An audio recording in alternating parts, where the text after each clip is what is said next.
Hey there, welcome back to High Infidelity, the best channel for cheating stories. Like and subscribe to channel for more spicy stories. Now, let's get into today's story video. Fiance is cheating on me and I'm heartbroken update. I found out over the weekend that my fiance is very probably, almost 100% certain, cheating on me, and I have never felt more betrayed in my life.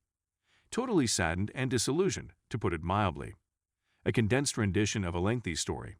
She told me that she was going to a performance with a friend who had obtained an extra ticket and had asked her if she would like it if she did. I was overjoyed for her and encouraged her to take advantage of the opportunity. Bro, isn't that? A friend texted me later that night, referring to the previous night's events. Another patron at the same performance saw my fiancée and her female friend with two guys and alerted me to the situation. In one of the photographs, of which he provided three, the guy has his arms around my fiancée, who is standing in the middle of the crowd. In another, they are kissing. Not even a friendly kiss from a colleague. It is clear that Liplock is completely absorbed in the issue. When I first saw them, I was on the verge of throwing up. It's obviously her since she's wearing the same clothing as she did in the previous photo. One of them was a fairly great close-up of her profile, and I recognized one of her pals from the other one. I'm not acquainted with the person in question.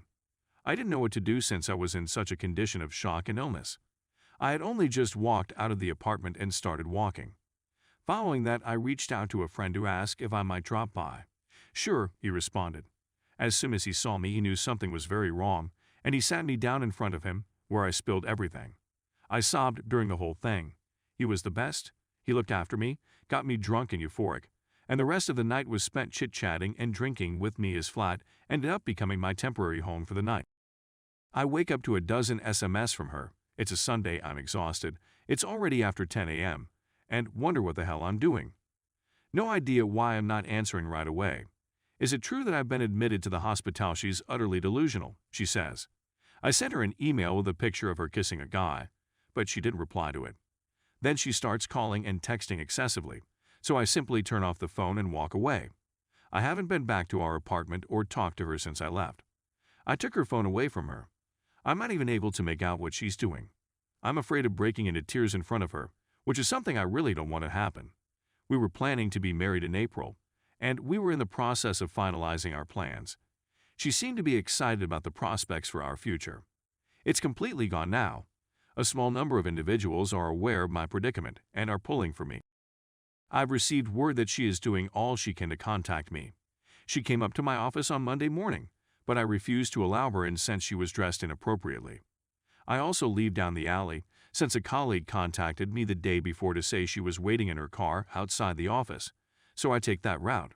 She will undoubtedly come up in conversation at some time, even if it is just to get out of the apartment and cancel the lease and everything else. But, oh my God, I'm screwed up. Thank you for providing this forum for me to vent my issues, which was annoying since I didn't want to cry over the phone or in front of her. When we were finally able to communicate, she began apologizing, sobbing, and pleading with me to return home. I'll spare you the rest of what was said since writing it down hurts. But to cut a long tale short, as I regained control, I asked her who the man was, what had been going on, and essentially told her she needed to tell me everything right now.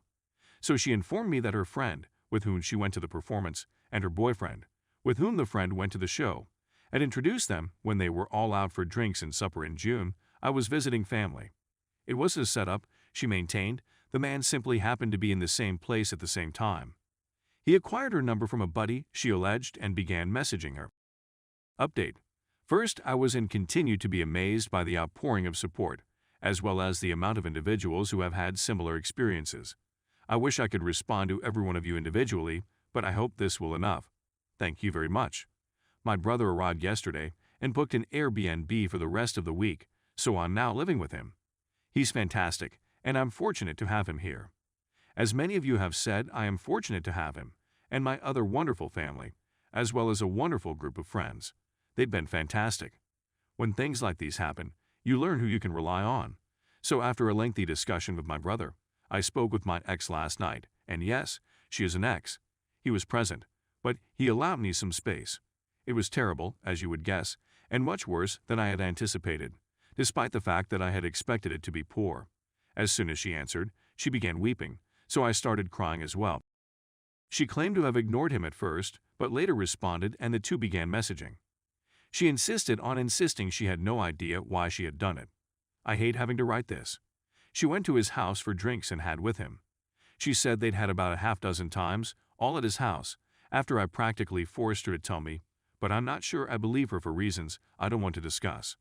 I couldn't understand her since she was weeping the whole time, but she kept apologizing and saying she loved me and was sorry. I was actually fighting a want to vomit. I told her I had to get off the phone and then sat there feeling like I'd been kicked in the stomach. All of this was due to the fact that I couldn't breathe. Worst sensation I've ever had. I went on a solo stroll and just spaced out for a while, then came back and sat with my brother for a while and we spoke, and he just sat there embracing me tightly. I'm not sure what I would have done if he hadn't been there. So there you have it. Last night, I wrote her an email. I told her I'd be getting my things on Saturday with my brother and best buddy. I told her not to come. I informed her that I had previously spoken with the leasing firm. I'm getting out of my lease at the end of October, so I told her she could remain until then. Rent is already paid and I will get deposit back too, which is awesome. I told her to take care of any wedding details. I don't care if we put a deposit down on a reception place that we'll most likely lose. I told her I didn't want anything we had together, and she could keep everything. I informed her I didn't want to see or speak to her anymore. She responded this morning, but I haven't read it yet, and I don't intend to do so today. So that's where we are now. Thank you again to everyone who has been so helpful. It means a great deal to me. Story 2. Wife cheated. She is sad because she loved her affair partner. Getting a letter from his wife saying how much she misses her AP, with whom she spent the previous year, is the best New Year's gift a guy could ask for. When EA returned home to spend time with her family without me, she handed in her PA card. Initially, it started in August or September 2020, when her friend confided in her that she was experiencing marital difficulties. So his goal was to put our marriage in risk as well, and I must say that he was successful in his mission. Our relationship, as well as his, is in jeopardy. She states that they have such a strong emotional connection that she is unsure when their friendship changed into an EA. How about the moment you decided to play his therapist? The AP wife called me on September 26th of this year to inform me that our spouses were cheating on us and that they were having weekly calls. There was one video taken in our room while I was sleeping and another video taken in a dressing room when we had gone shopping, and she was trying on clothes. Apparently the AP enjoys making these risky/voyeuristic videos, and my wife was more than delighted to provide him with the necessary materials. After seeing a few of the films, I questioned her about it, which destroyed a lot of my favorite clothes of hers. You can guess what happened after that. She first denied everything, but when I gave her the evidence, she admitted everything. I threatened to leave, but she begged me to stay, and after much deliberation, I decided to give our marriage one more opportunity before ending it. Due to the fact that we have an 8-year-old daughter who is the apple of our eyes, we've made the decision to try once more to save our marriage. I just requested one thing of my wife, that she be completely honest with me.